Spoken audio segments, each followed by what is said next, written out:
Hello friends, welcome to tasty best.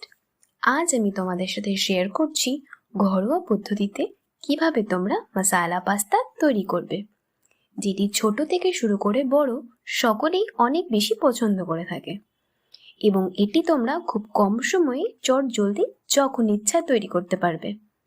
তাহলে চলো দেরি না করে ভিডিওটি শুরু করা যাক।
আমার এই ভিডিওটি যদি তোমাদের ভালো লেগে থাকে তাহলে অবশ্যই লাইক, কমেন্ট এবং শেয়ার করে দেবে এবং নতুন নতুন ভিডিওর আপডেট পাওয়ার জন্য অবশ্যই সাবস্ক্রাইব করে দেবে।